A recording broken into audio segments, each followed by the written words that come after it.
Una, mga taga-Korinto, Kabanata 10. Sapagkat hindi ko ibig, mga kapatid, na di ninyo maalaman na ang ating mga magulang ay nangapa sa ilalim ng alap-ap, at ang lahat ay nagsitawid sa dagat, at lahat ay nangabautismohan kay Moises sa alap-ap at sa dagat, at lahat ay nagsikain ng isang pagkain ding ayon sa Espiritu, at lahat ay nagsiinom ng isang inumin ding ayon sa Espiritu, sapagkat nagsiinom sa batong ayon sa Espiritu na sumunod sa kanila, at ang batong yaon ay si Kristo.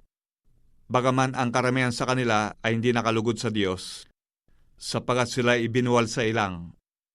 Ang mga bagay na ito ngay pawang naging mga halimbawa sa atin, upang huwag tayo magsipagnasa ng mga bagay na masama na gaya naman nila na nagsipagnasa. Ni huwag din naman kayo mapagsamba sa Diyos-Diyosan, gaya niyang ilan sa kanila, ayon sa nasusulat, naupo ang bayan upang magsikain at magsiinom, at nagsitindig upang magsipagsayaw.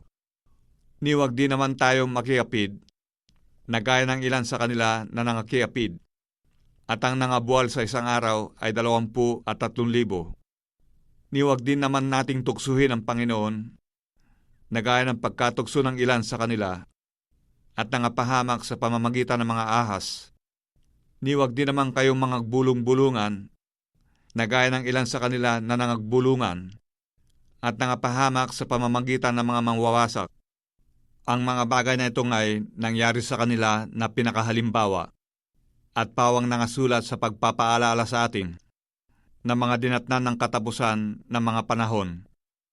Kaya't ang may akalang siya ay nakatayo, mag-ingat na baka mabuwal.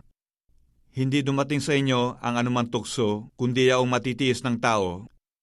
Datapwat tapat ang Diyos, na hindi niya itutulot na kayo'y tuksuhin ng higit sa inyong makakaya, kundi kalakip din ng tukso ay gagawin naman ang paraan ng pag-ilag, upang ito'y inyong matiis. Kaya, mga minamahal ko, magsitakas kayo sa pagsamba sa Diyos-Diyosan. Ako'y nagsasalitang tulad sa marurunong, hatulan ninyo ang sinasabi ko. Ang saro ng pagpapala na ating pinagpapala, hindi ba siyang pakikipagkaisa ng dugo ni Kristo? Ang tinapay na ating pinagputol-putol, hindi ba siyang pakikipagkaisa ng katawan ni Kristo? Bagaman tayo marami, ay iisa lamang tinapay, iisang katawan, sapagkat tayong lahat ay nakikibahagi sa isa lamang tinapay. Tignan ninyo ang Israel na ayon sa laman. Ang mga nagsisikain baga ng mga hain ay wala kayang pakikipagkaisa sa dambana? Ano ang aking sinasabi? Nang hain baga sa mga Diyos-Diyosan ay may kabuluhan? O ang Diyos-Diyosan ay may kabuluhan? Subalit sinasabi ko na ang mga bagay na inihain sa mga hintil ay kanilang inihahain sa mga demonyo at hindi sa Diyos. At di ko ibig na kayo magkaroon ng pakikipagkaisa sa mga demonyo. Hindi ninyo maiinuman ang saro ng Panginoon at ang saro ng demonyo. Kayo hindi maaari makisalo sa dulang ng Panginoon at sa dulang ng mga demonyo. O minumungkahi baga natin sa paninibugho ang Panginoon?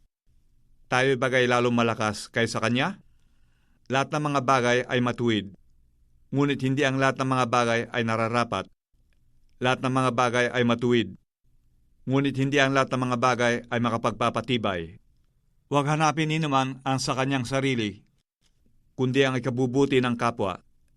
Lahat ng ipinagbibili sa pamilihan ay kanin ninyo, at huwag kayo magsipagtanong ng anuman dahilan sa budhi, sapagkat ang lupa ay sa Panginoon, at ang kabuuan ng naririto.